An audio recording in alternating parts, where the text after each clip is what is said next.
Mana ba? Binyan. Hello guys, test po tayo ng diamond. Gamit po ang Diamond Selector 2. So ito po yun guys. So unang gagawin guys, ito guys, meron po itong triangle. So yan, metal po yan or stainless or yung tawag ito, yung ito po yung triangle, conductive po ito guys. So itatas lang po ito mamaya. So turning on po tayo. Yan. Guys, hintayin po natin ilaw yung lamp na nakalagay na lamp on ready. So okay siya pag kuan. So ito guys, tanggalin lang natin tong pinaka kuan, nozzle. So makikita mo yung tip niya, parang stainless yata yan. So yun, umilaw na guys.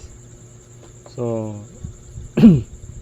sisit lang po natin siya guys sa 5. Yun po ang mostly selector. So dito lang, volume lang. Ayan, 4, 5 yan guys. Pag totoong diamond po guys, aabot po siya dito sa dia. Merong DIA, so diamond. So pag magre-red po yan lahat, tutuloy yan. Pag hindi po totoo guys, hindi tatakbo lang siya isa or dalawa. Tulad nito guys, magte-test tayo. Ito, sabi ng kaibigan ko, mukhang diamond daw. So titest natin. So ganito yun guys, itatouch natin yan dyan, tapos hawak, ganyan ang paghawak guys tapos subukan natin yan. Ayan, isang lang, isang guhit lang ang tumaas kahit saan. So wala siya. Ito guys, magaan lang to, parang meron kumikislap kasi, kaya pinadala sa akin ng kaibigan ko. Subukan natin. Touch. Ayun. Isa din ang pataas na niya, ilaw. Ito, subukan natin tong isa guys, kasi meron kasing tawag nila na black Ginorado diamond. Subukan natin to. Mabigat to makinis din. Yan, subukan natin. Ayun guys, isang guhit lang ang to, dalawa, pero hindi naman dumating sa daya. Ayan. So napatunayan na guys na hindi talaga totoo pala to na diamond. Bato lang to, na kakaibang bato lang. Ngayon guys, pakapakita ko sa iyo. Etong relo na to, mayroong mga bato dyan yung kumikislap. Parang matawag din natin na diamond siguro to. Pero para malaman natin, iti-test natin po. Maliliit lang to So lapitan natin ayan ang kung guys, naka-touch pa rin yung anak ko. Ayan. So isa-isa natin.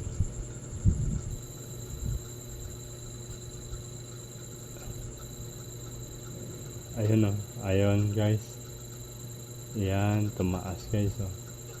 Subukan po natin yung iba.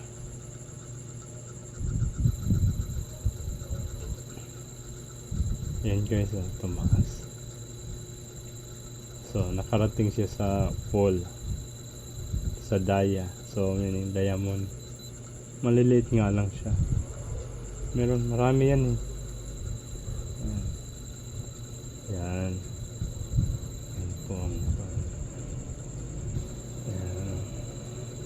Umabot talaga sa pula. Ayan. So nasubukan ko na rin yung ito, pang babae ito na anong pangalan nito? Ano sa pangalan din? Blue ba? Galing to sa ibang bansa. Sira na to guys, hindi gumagana.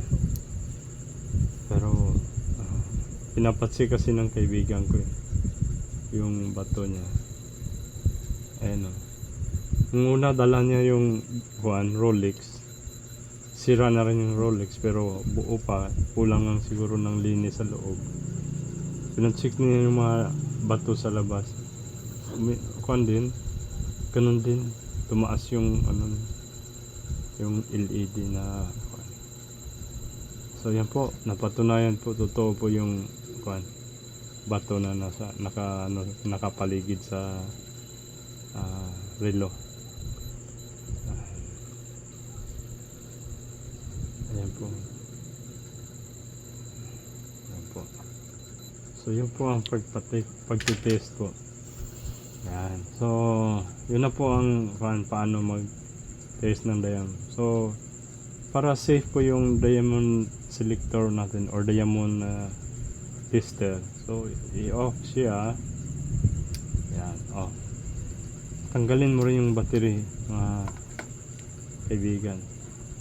9 volts po yan. Tanggalin mo yung on para safe po yung ipasok mo lang, tapos baliktarin mo lang yung pin niya, cover ulit. So para tatagal pa yung tester mo.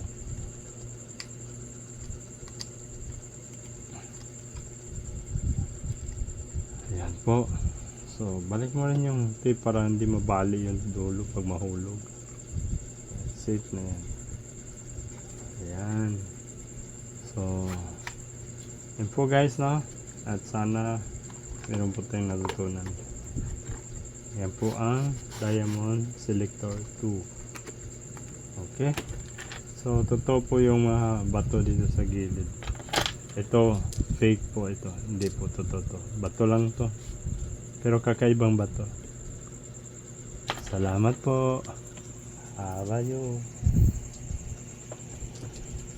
Mami.